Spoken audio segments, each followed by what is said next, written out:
Deixa eu chamar o especialista no assunto de análise política, nosso amigo jornalista Cláudio Teran, que hoje participa de forma diferente, participa ao vivo aqui do nosso ponto de vista, direto dos estúdios da Rádio FM Assembleia lá em Fortaleza, participando aqui com a gente, está lá na redação, na verdade, da Rádio FM Assembleia. Cláudio Teran, muito boa tarde, seja bem-vindo aqui ao nosso programa, tudo bem? Muito boa tarde, meu caro amigo Elistênio, a gente que participa todo o tempo no Entendendo a Notícia, falando em gravações, né? Hoje estamos aqui com o nosso rostinho bonito na tela da Sertão TV. Muito obrigado. Meninos, por favor, bota aqui no meu ouvido, por favor, o Teran, para eu escutá-lo, por gentileza, para a gente conversar. Muito bem. Teran, alguns assuntos para a gente destacar. Eu queria começar por esse momento importante. Ontem foram celebrados 35 anos da Carta Magna, da Constituição Federal, e a gente está celebrando essa data com esse, vamos dizer assim, né, esse tom mais agressivo por parte do Congresso Nacional com o Supremo Tribunal Federal. Marcar 35 anos da celebração da Constituição num tom como esse é um pouco delicado, não é? É bastante delicado, sabe, Elistênio? E nós precisamos desconfiar. Eu, por exemplo, eu desconfio de todo e qualquer político que, nesse momento tão delicado da vida nacional, quer desprestigiar, desqualificar o Poder Judiciário. O Poder Judiciário é o poder da sociedade, como todos os poderes são na realidade. Mas o Judiciário é o poder onde nós nos socorremos da tirania e da possibilidade de tirania dos próprios outros poderes. Porque num regime democrático, nós precisamos do Poder Judiciário atuante, firme e independente. Tem problemas no Judiciário, há defeitos, sim, mas se tem uma casa que não deveria nunca se voltar contra o Poder Judiciário, é justamente o Congresso Nacional. O Congresso Nacional tão cheio de falhas, tão cheio de defeitos, um Congresso, inclusive, que quer legislar e que é capaz de, por exemplo, propor propostas de emenda à Constituição em cláusulas pétreas da Constituição, ou seja, onde ele não pode atuar. Então nós temos um baixo nível legislativo que deveria ser considerado a partir, inclusive, de seus presidentes, né, do presidente da Câmara, do presidente do Senado, antes de perderem o tempo precioso da sociedade com determinadas pautas. Hoje mesmo eu falava sobre uma coisa que me entristece muito, que você observa, os mesmos políticos que ficam atacando o judiciário não são capazes de apresentar propostas, ideias e soluções para enfrentar o crime organizado, por exemplo, que hoje é um flagelo da sociedade brasileira. Então, temos um longo caminho a percorrer, a começar por um caminho que eu considero fundamental para o país. Chega de covardia legislativa contra o Poder Judiciário. Pelo contrário, o Poder Judiciário foi um dos guardiões e continua sendo da democracia. E não fosse o Judiciário, olha, não sei se a gente teria sobrevivido a uma tentativa de golpe de Estado no Brasil. Realmente é muito delicado essa afronta, né, com a Suprema Corte do Brasil. Mas, Teran, você falando sobre crime organizado, o Brasil, lamentavelmente, voltou a viver com um crime chocante, como o que a gente viu ontem, dos 3 médicos que foram mortos na Barra da Tijuca. As linhas da investigação apontam que, infelizmente, eles poderiam estar no lugar errado, na hora errada, foram mortos por engano. Agora, os corpos de traficantes aparecem no Rio de Janeiro, uma matança geral de gente que não precisava morrer. Olha, assim, diz o ditado que o Rio de Janeiro não é para amadores, e não é mesmo, Teran, mas como é que se combate o crime organizado no Brasil e, sobretudo, a responsabilização quando chega, se chega, como é que faz? Assim, nós vamos continuar assistindo isso incredulamente sempre? Pois é, você tem razão, Elistênio, porque antigamente a gente achava que essas guerras de facções ou alguma coisa parecida com isso só se dava nos grandes centros, né? Nós nos acostumamos, inclusive, a ter o Rio de Janeiro como uma referência negativa em relação a isso. Mas hoje, o crime organizado está em toda parte. Olha o que está acontecendo, por exemplo, no estado da Bahia, né? Olha o que acontece, e se você pegar Bahia e Rio de Janeiro, do ponto de vista ideológico, político, são dois estados completamente antagônicos, né? Porque o governador do Rio de Janeiro é um governador de direita, o governador lá da Bahia é um governador de esquerda, e o problema que eles enfrentam é o mesmo, ou seja, disseminou-se o que eu chamo de, abre aspas, né, nossa máfia. Quando eu digo nossa, não é minha, não, nem sua, é a máfia que tem no Brasil. A gente se acostumou a ver aqueles filmes lá da Itália, né, da Poderoso Chefão, mas hoje a máfia está dentro do território nacional, bilionária, interferindo em toda parte, fazendo muitas vezes um Estado dentro do Estado. E como é que nós vamos combater? A gente não vai combater com populismo político, não vai combater com proselitismo, que é, por exemplo, aquela bancada da bala que está lá em Brasília. Todos eles, na campanha eleitoral, eles prometem que vão fazer pela segurança pública, né? Que isso é uma coisa que me chama muito a atenção. Ou seja, o eleitor já começa sendo enganado na propaganda. Depois que eles se elegem, nada disso acontece, né? Pelo contrário, quando eles estão eleitos, eles passam a legislar em causa própria lá em Brasília, ou então se associar, como agora eles estão se associando lá, contra o judiciário. Mas eu queria saber o que eles vão fazer para enfrentar o crime organizado. Como enfrentar? Eu não sei como enfrentar, você não sabe como enfrentar, mas o que nós sabemos é que o sistema que temos atualmente não funciona. Ou seja, nós temos que unir o legislativo, unir o governo federal, unir com os estados e os municípios, porque ninguém vai conseguir resolver isso sozinho. Ninguém vai conseguir resolver isso de maneira demagógica, de maneira eleitoreira. Como o Brasil é um país difícil de se unir, olha, eu não sei como nós vamos enfrentar o crime organizado sem uma unidade de ações. E uma unidade que vai ter, inclusive, eles têm que levar em conta a sequência política, ou seja, não importa quem seja o governo ou o governante, isso é para ser uma política permanente de combate e que deveria unir todos os lados envolvidos. Mas qual é o temor que eu tenho, né? Até que ponto o crime está dentro da política também? Até que ponto o crime está inserido dentro do sistema político vigente? Então é uma situação muito complexa, essa que o Brasil está vivendo, e nós precisamos, mais que nunca, enfrentar. É realmente uma situação muito delicada e uma coisa está, né, entrelaçada na outra. Dura é a gente conseguir enfrentar definitivamente e evitar que essa carnificina que a gente assiste no país acontecer. Para você ter ideia, o Repórter Ceará fez um levantamento aqui no Sertão Central.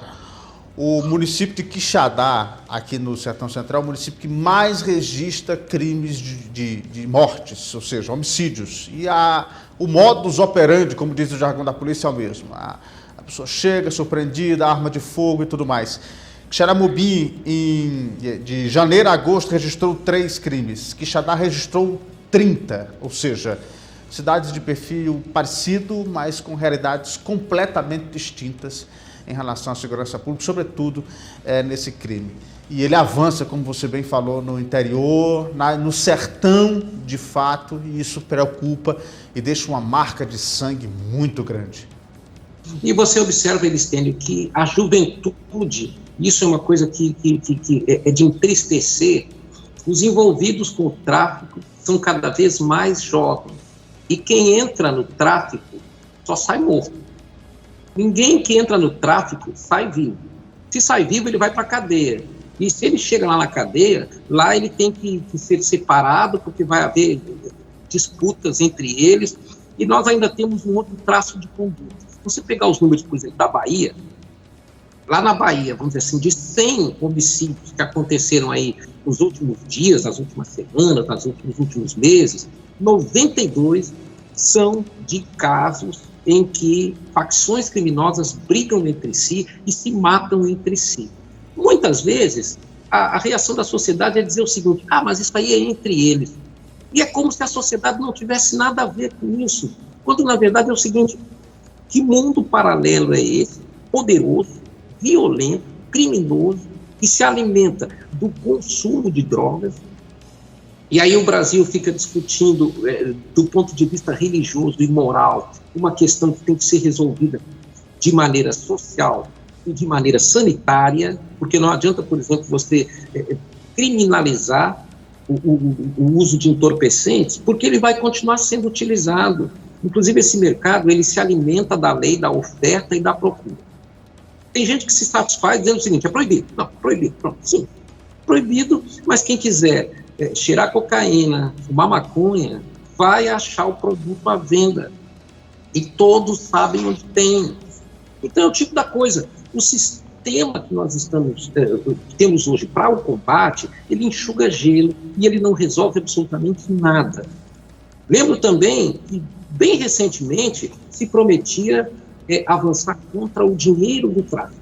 O dinheiro do tráfico circula. Todo mundo sabe, no banco. Né? E o que foi feito em relação a isso? Não se fez nada. O Congresso brasileiro fica perdendo tempo com pautas que não dizem respeito a essa causa. Então, é tudo muito complexo. E, enquanto isso, a gente vai vendo, na medida em que o Estado brasileiro não se organiza, o crime organizado se organiza. Nós temos hoje uma máfia no Brasil, representada por essa quantidade, essa imensidão de facções criminosas. E o combate, além de ser sistemático, ele tem que mudar a cabeça. Ou seja, nós não podemos mais fazer demagogia com um assunto tão sério. Nós não podemos achar, por exemplo, que o fato de uma facção matar o integrante da outra, que isso é problema deles e que nós não temos nada a ver. Hoje, é como se nós todos estivéssemos na mesma linha de tiro. Esses médicos lá do Rio de Janeiro, a tendência, uma das linhas da investigação diz que ele pode ter sido confundido com um integrante de facção. Bom, se isso realmente se confirmar, então, e se nós fôssemos confundidos? Nós também seríamos assassinados, alvejados da mesma maneira? Então, eu estou esperando para ver que tipo de conduta os homens públicos nacionais vão tomar para enfrentar isso. Porque do jeito que está, da maneira como não funciona. E essa crítica, ela é geral, ou seja, ela vale para a esquerda, ela vale para a direita, ela vale para quem está governando, ela vale para quem está na oposição. Eu quero saber que tipo de unidade vai ser montada entre esses entes federados para enfrentar esse problema. Eles têm.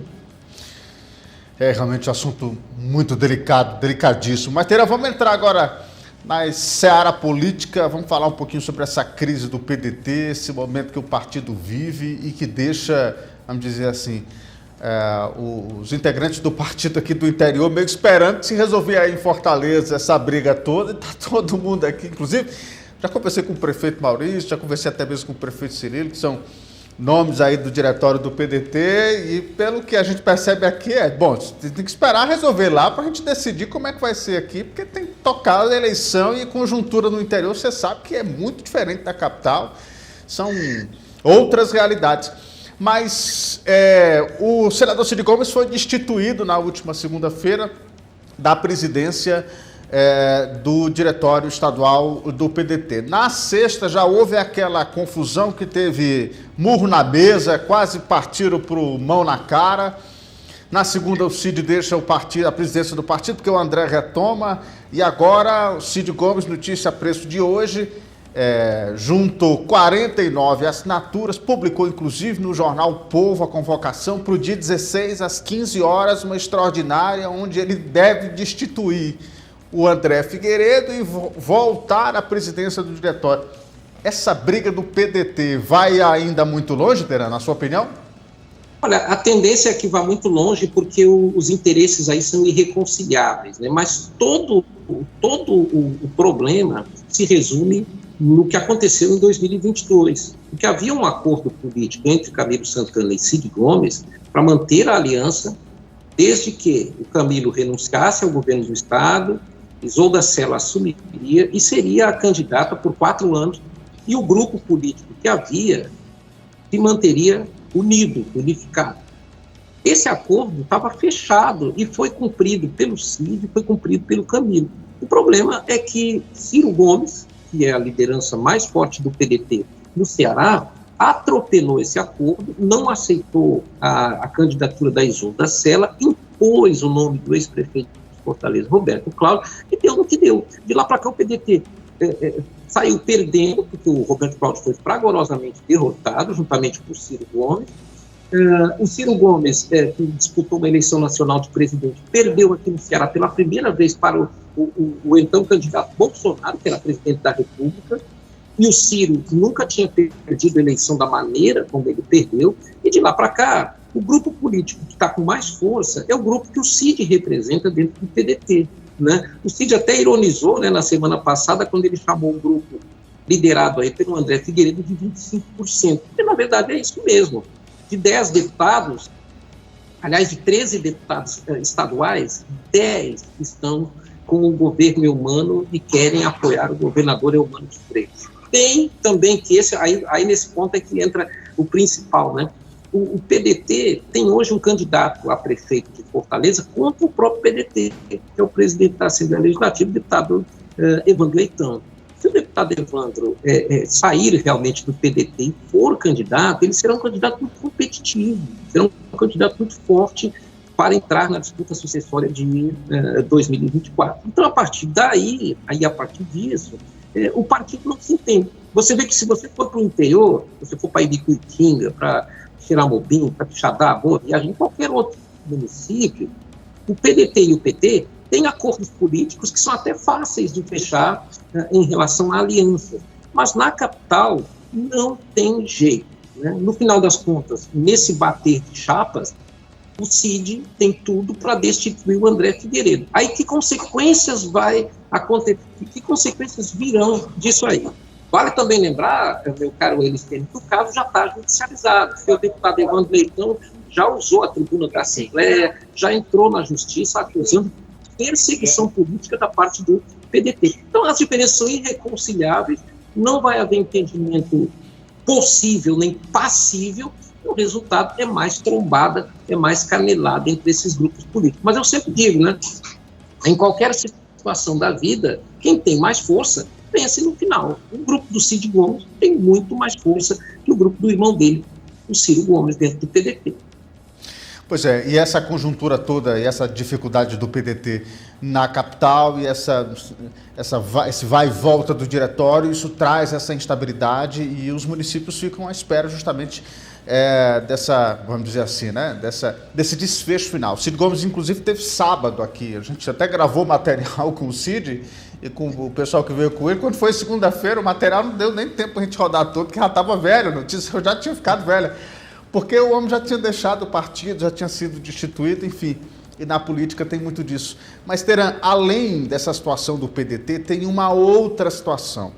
O presidente da Assembleia, deputado Evandro Leitão, já anunciou que deve sair do PDT e realmente não deve ter volta mais essa decisão. Resta agora saber o que a Justiça vai determinar, se ele vai perder o mandato ou não, se o que autorizaram quando o Cid era presidente vai valer ou não, enfim. Mas o fato é que o Evandro Leitão é um possível candidatíssimo à Prefeitura de Fortaleza. E dentro dessa união que existe com o Camilo, com o Eumano, e agora o Partido dos Trabalhadores também tem a figura importante de Luiziane Lins. Como é que fica essa postulação de nomes em Fortaleza, tendo o Evandro Leitão, tendo a Luiziane e esse capital político de Eumano e Camilo? Será que o Eumano vai conseguir dizer um não para a Luiziane? O que você acha?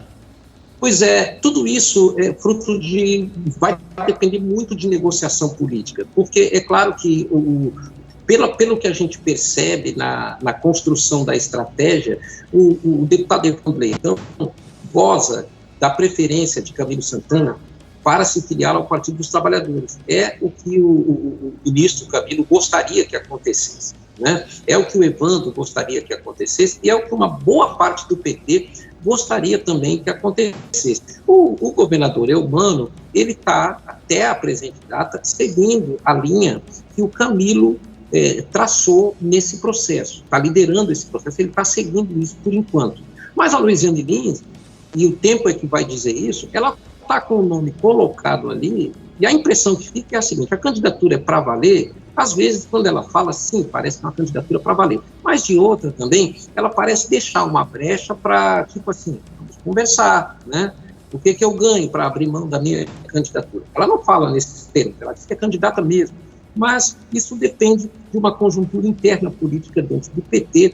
Não se pode negar que Camilo Santana é um homem muito forte, hoje é a liderança política mais forte do estado do Ceará, mas o PT é um partido que não trabalha com imposição direta, né? Tipo assim, de tratorar decisões. O partido sempre debate muito, né?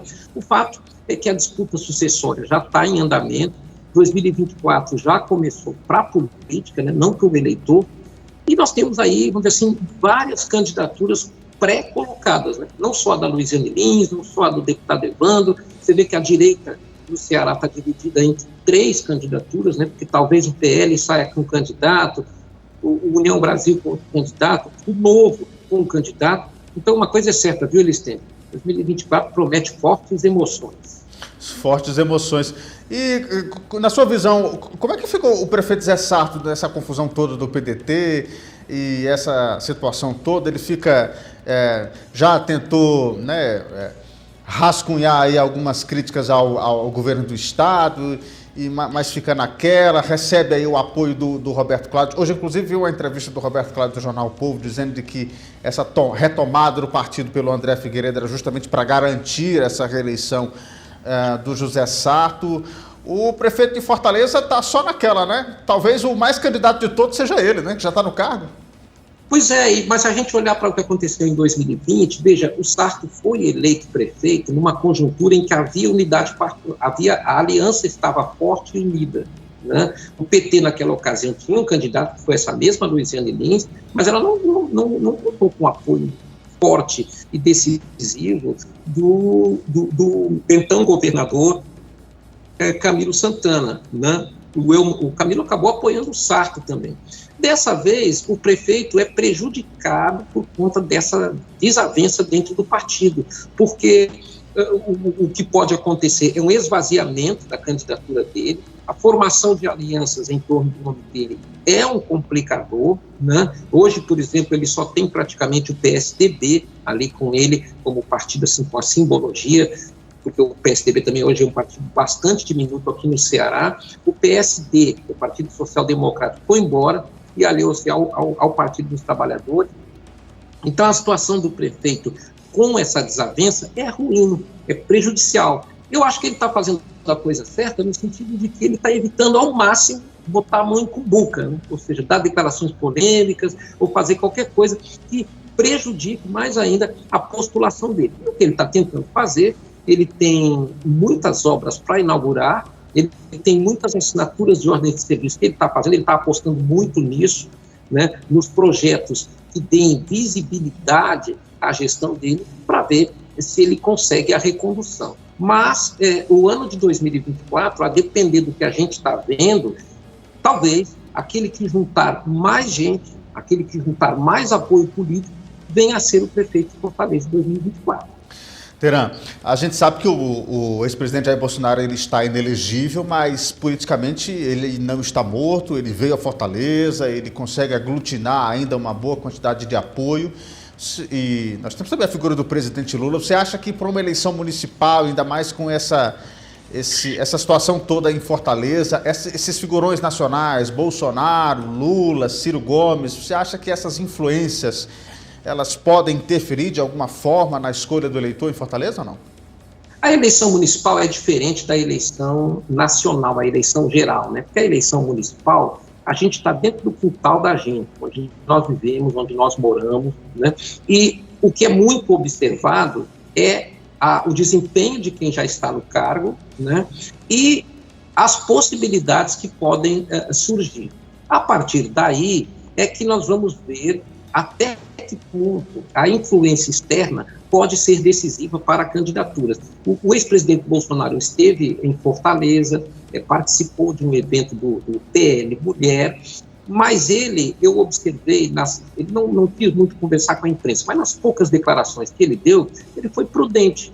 Ele disse, não, eu defendo candidatura própria do PL, mas não tenho preferência por nomes, seria bom uma pesquisa entre o André Fernandes e o Carmelo Neto para saber qual dos dois teria mais condições eleitorais, né? Então, essa declaração dele foi uma declaração genérica, né? Porque ele sabe que aqui no Ceará o PL é presidido pelo Acilon Gonçalves, o Acilon é um político habilidoso, astuto, tem força política, mas o que está acontecendo hoje? O PL nacional está apostando na possibilidade do ex-presidente Bolsonaro conseguir eleger prefeitos em capitais e em cidades estratégicas e ampliar a bancada de vereadores do partido.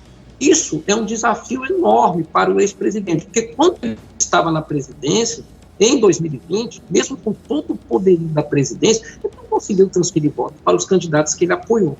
Será que agora que ele está fora da política e sofrendo um desgaste também, ele vai conseguir transferir votos? Né? Então, isso é uma incógnita e só a abertura das urnas é que vai dizer no ano que vem em relação a isso. Mas também isso passa, pela escolha dos nomes, né? Quem serão os candidatos, que alianças vão ser formadas, que tipo de debate vai ser traçado, né? Apresentado ao eleitor como alternativa. Tudo isso mostra que a pauta municipal é muito local, muito local. Então, a partir daí, é que essas influências externas, embora tenham seu peso, embora tenham sua força, eu acho que o debate vai se dar muito localmente, como, aliás, é bom, né, que aconteça nas eleições municipais. Pois é, eu vi inclusive esses dias você postando no Facebook, falando sobre o capitão Wagner e o chamando de novo Moroni. O Wagner é candidato sempre, mas ele não consegue emplacar, vamos dizer assim. Conseguiu até em Fortaleza, chega sempre ao segundo turno, mas não consegue vencer, sobretudo, a ala, digamos, né, governista, em todas as situações por qual ele passou. Só que essa conjuntura para 2024 ainda fica muito pior, porque tem essa sede do PL que pode dar um caldo meio ruim para o lado dele, que é do União Brasil, né? Pois é, porque você vê que o candidato mais forte da direita hoje em Fortaleza é o capitão Wagner. Isso é indiscutível, né? Ele é o que agrega a maior simpatia eleitoral. Mas bola na trave, a gente sabe que não altera o placar. O capitão, nas duas tentativas como candidato a prefeito em Fortaleza, ele foi bem, tanto é que ele levou a eleição para o segundo turno. Mas na hora de agregar apoios, os políticos, a política, os partidos políticos, em sua esmagadora maioria, preferiram sim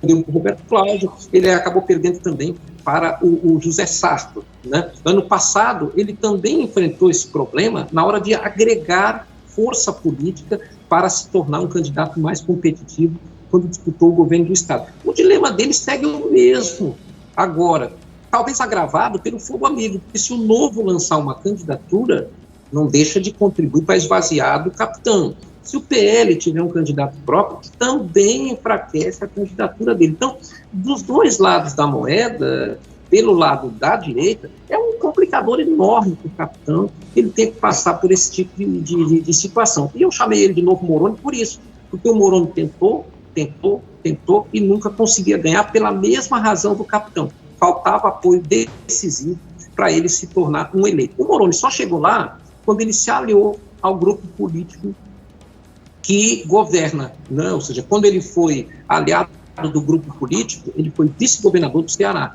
Quando ele se aliou em Fortaleza, ele foi vice-prefeito da capital durante 8 anos. Né? Com o capitão, isso parece impensável, mas que para ele deve ser uma dor de cabeça tremenda ver o PL com candidato, ver o Novo com candidato, porque ele sabe que isso, sem dúvida, esvazia a candidatura dele. Ô Teran, já para agradecer a sua participação aqui, a sua gentileza de colaborar conosco ao vivo hoje aqui no Nosso Ponto de Vista, dada essa circunstância do PDT e essa confusão toda, vamos esperar o próximo dia 16 para ver o que é que vai acontecer, mas já percebe-se que o clima não é de pacificação e está longe disso dentro do PDT. Você acha que se esse clima continuar para ano que vem, a saída é o Cid Gomes deixar o PDT mesmo? Olha, essa é uma possibilidade, né? Que o Cid deixe o partido e que, se isso acontecer, eu fico até com uma frase de um conterrâneo do Sertão Central, aí da região de vocês aí, que é o deputado Osmar Baquite, né? O deputado fala em revoada. Ele disse que o Cid sair hoje do partido ia gerar uma revoada. E eu acredito muito nisso, porque o Cid Gomes é hoje o político com mais diálogo dentro do PDT e aquele capaz de agregar o maior número de apoio. Apesar de toda a força política e capital político do seu irmão mais velho, Ciro Gomes, o Ciro Gomes, nesse momento, está calado, está deixando que o André Figueiredo fale por ele, está deixando que o Roberto Cláudio fale por ele, mas na hora em que acontecer, por exemplo, a provável destituição do André para que o Cid volte ao comando do partido, isso vai ter consequências no sentido de até talvez o Ciro decidir ele mesmo vir para a linha de frente dessa confusão. Por mais que embates aconteçam, esses embates prejudicam o partido, esses embates enfraquecem o partido e prejudicam demais a candidatura do Dr. Sarto. Hoje, realmente, eu concordo muito com essa tese do Baquite. Se o Cid Gomes saísse do partido, ele levaria, não tem dúvidas, os 10 deputados, os 13 que o partido elegeu, ele levava 10 com ele.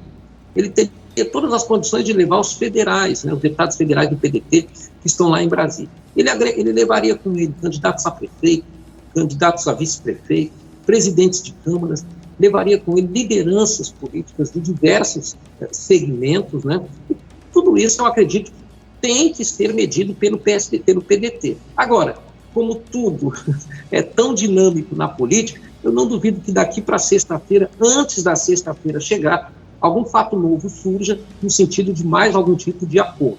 Uma coisa é certa, acho que a gente pode até cravar, se o André Figueiredo for bater chapa com o Cid Gomes, ele vai perder.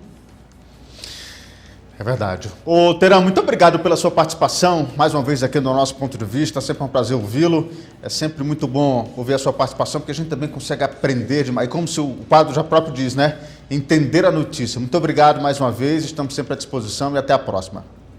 Agradeço a vocês do Sistema Maior, considero o Sistema Maior uma segunda casa minha, E é muito bom debater também com vocês. Eu também aprendo todo o tempo acompanhando o trabalho que vocês fazem, o trabalho da Sertão TV. Para mim, é uma honra, fico lisonjeado pelo convite. Um ótimo final de semana a todos.